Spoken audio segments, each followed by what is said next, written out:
Bienvenue, messieurs. We are all present, so we can begin. To begin with, I inform you that Hugo Argent submitted further clarifications on the letter from the attorney's office discussed yesterday. His testimony has been attached to the evidence. Monsieur Eaton, please continue your testimony from the moment you've ended yesterday.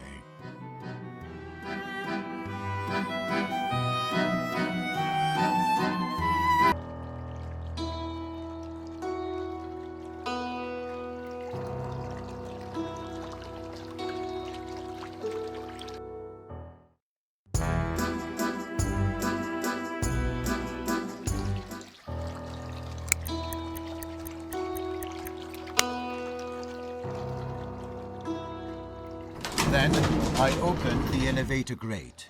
Then I took the elevator to the second floor.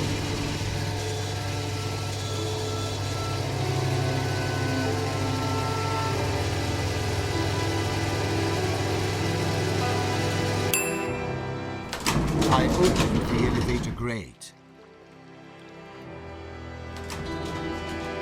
Then I opened the door.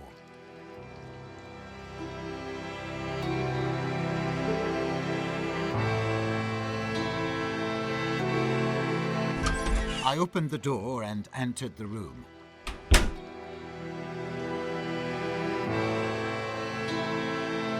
As I walked in, Madame Capet was standing in the center of the room, furious. She started to yell at me that she robbed me according to the agreement and that she was supposed to be paid. She started to insult me, calling me a dirty gypsy, a thief, and a fraud. She came with her fists at me. I shoved her off, instinctively.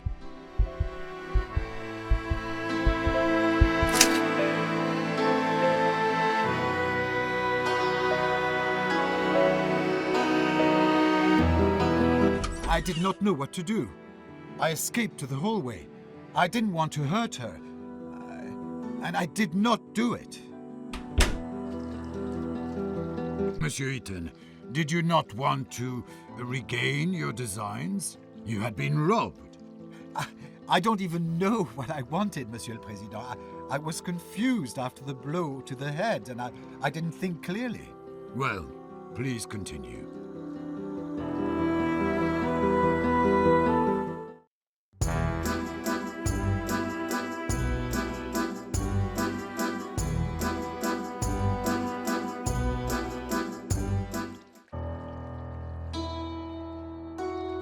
I opened the inner door.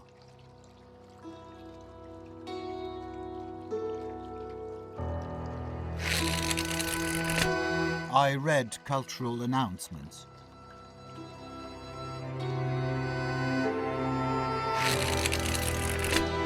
Then I read cultural announcements.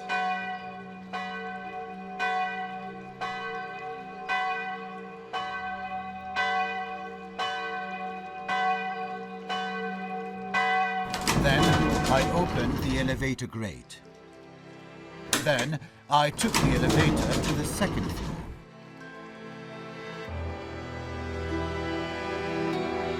Later, I took the elevator to the ground floor.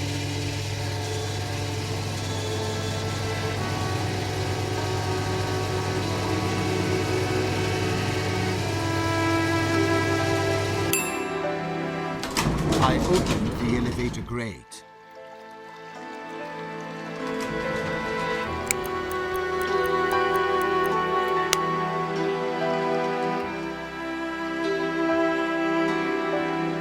I opened the inner door.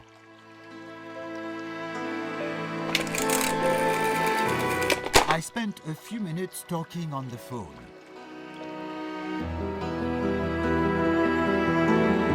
I tried to open the door to the restaurant, but it was closed because of the late hour. I spent a few minutes talking on the phone.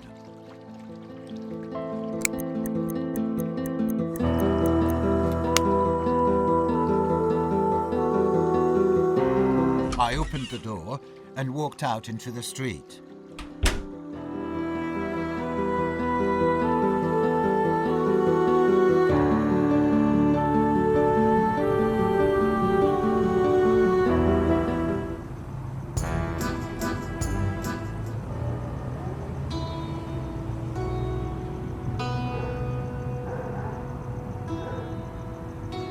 For a moment, I admired the charming... Later, I read the restaurant's menu.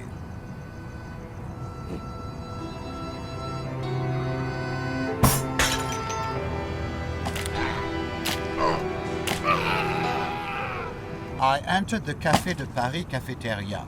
I wanted to drink some good wine and eat a piece of cheese. A group of Parisian rabble tried to throw me out, screaming that there was no room for gypsy thieves. They beat me and threw me into the street. I was all covered in blood. Did you report this fact to police officers? No, Monsieur le Président. I decided that it was not worth losing my time. And why is that? A second of my work is more important than a lifetime of each and every one of those plebeians. Besides, if I had reported it, I would have done them a favor. What do you mean, Monsieur Eaton? In jail, they would have had better living conditions than those holes that they call houses. I understand. Please return to your testimony.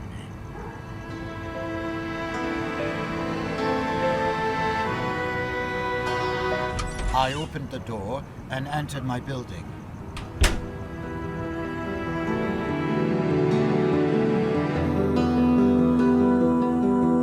In the hallway, I passed the neighbor who was coming out of the building. He could have noticed the blood on my clothes, but it belonged to me, not to the victim. It was the result of the bar fight. I opened the inner door. Then I opened the elevator grate. I took the elevator to the second floor.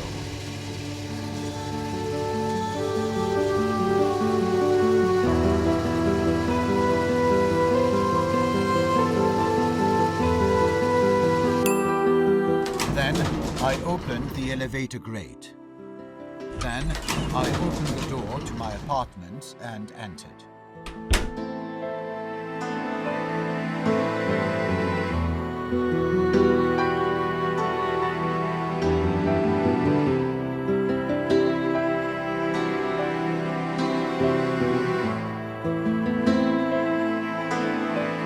I used the stairs.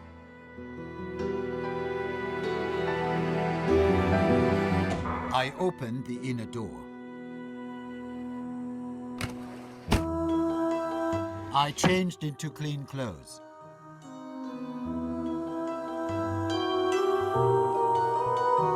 I was tired after the banquet, so I immediately went to sleep. I was even too tired to undress. Is it all you want to testify, Monsieur Eaton? Oui, Monsieur le Président. And so I close the hearing. It is time to present your positions.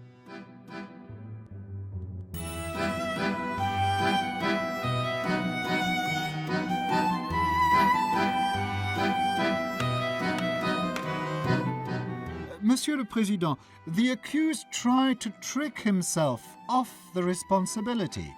He used cunning rhetoric, trying to hide more and more of his new lies. However, in view of the evidence presented by the prosecutor, I have no doubt that Alfred Eaton, defendant who appeared today before the court, murdered Marie Capet in cold blood. Please, let the High Court not be deceived by his tearful stories about a poor gypsy from the country who gained his success with hard work and which Marie Capet so cleverly tried to destroy. It was the accused who destroyed the life of a poor girl and her family with full premeditation. And what did that poor girl do to deserve such cruel fate? She was searching for a better life and was employed as a maid in the same building in which a dangerous psychopath lived. According to the prosecution, the accused is guilty, Monsieur le Président. Therefore, I apply for recognition of Alfred Eaton, defendant who appeared today before the court, guilty of all charges against him, and for imposition of the death penalty by beheading on the guillotine. Thank you. Monsieur le Président, Monsieur Prosecutor used a lot of high-flown words. However, during the preparation of indictment, he made many mistakes. As to the hotel room, my client had rented the room in the Caucasus Hotel on the night of the murder. However, as he testified, he had planned a meeting with a prostitute, not to murder Marie Capet.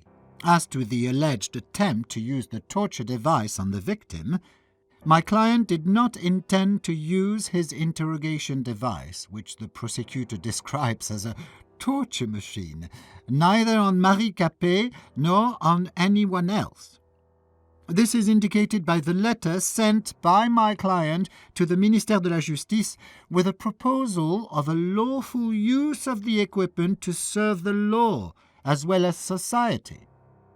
The journal of Alfred Eaton clearly proves it, where he writes that he does not intend to use his device against honest, innocent people. It is important to emphasize the relationship of Marie Capet and my client. According to the testimony of the victim's parents, she felt a deep resentment and contempt, both for my customer and for his work and success. It is confirmed by Madame Capet's read, a socialist work of Karl Marx, which was created to destroy the minds of young people. Newspaper clippings about Alfred Eaton were found in Marie Capet's room. Is it not strange? It makes this resentment towards my client possible. As to the meeting with Marie Capet in his apartment, indeed, Marie Capet came to visit my client at his apartment, and Alfred Eaton let her in, not expecting such a sudden attack. Hence the victim's fingerprints in the apartment of my client, and traces of Monsieur Eaton's blood, which were mentioned by the prosecutor. Marie Capet came to the apartment of my client with the intention of theft. This is indicated by the letter that my client found in the room of Madame Capet. In addition, at the rendezvous point, which was the room in the Caucasus Hotel, my client found the suitcase with the money, which I think would serve as payment for the execution of the order described in the letter. Outside the door to his apartment, Alfred Eaton found a glove that Marie Capet had lost during the assault on my client. This explains the strange conclusions of the fingerprint expertise mentioned by the prosecutor. The fact that said glove belonged to Marie Capet is proved by the fact that my client found the glove from the same pair in the room occupied by the victim. As for the murder, as my client testified, he did not kill Marie Capet. So, who did? Please note, Monsieur le Président, that Alfred Eaton worked on a secret invention, which designs he kept hidden in his own safe. Neither Hugo Argent nor Le Feu Company were supposed to ever know about it. But that is not what happened. Monsieur Argent not only learned about the invention, but also wanted to come into its possession. This is indicated by a letter from a law firm that was sent to my client. As it clearly appears from the letter to Monsieur Brissot, the maid, Marie Capet, was sent shortly before the murder. I would like to add that the letter was sent from a non-existent organization, and remuneration for Marie Capet's work was not provided. So who and why had she been sent? As I mentioned, Marie Capet was supposed to steal the designs from the safe of my client. Is this the true reason why she started to work for my client's neighbor? The payment for the execution of the order was waiting for Marie Capet in a room of the Caucasus Hotel. Thus, there is a reasonable suspicion that Marie Capet was sent by Hugo Argent, who decided to partake such radical steps when the letter from the law firm had not brought any results. Why did Marie Capet die? Maybe she had to be silenced. Maybe she demanded more money or started to blackmail Hugo Argent. There are many different possibilities, and there is a slight chance they will get determined. On the other hand, I think that there are too many doubts to convict my client. As for the testimony of the neighbor who saw Alfred Eaton entering the building covered in blood, according to the testimony of my client, the meeting actually took place, and his clothes were stained with blood, but it was his blood, not the victim's. Blood caused by a bar fight. Thank you, Monsieur le Président.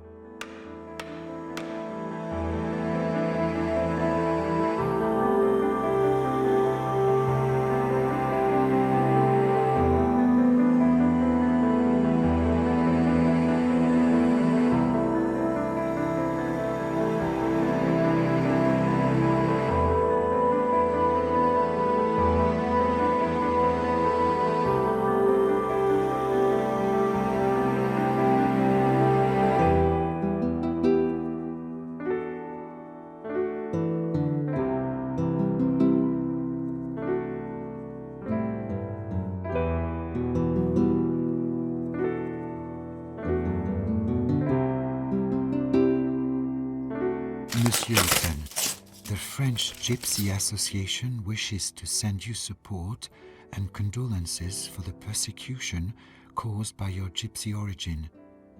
We are aware that it was the main cause of your indictment. We offer you a safe haven if you decide to leave the prison in less official way. One of our persecuted members, who had also been imprisoned in the prison de la Santé, mentions the decayed walls in most of the cells. Maybe you could use this information? Signed, X.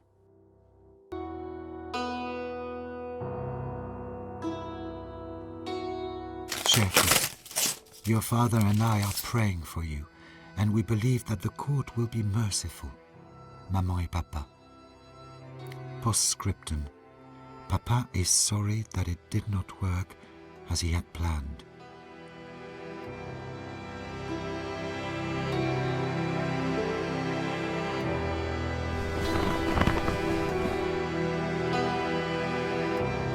Monsieur Eaton, please hurry.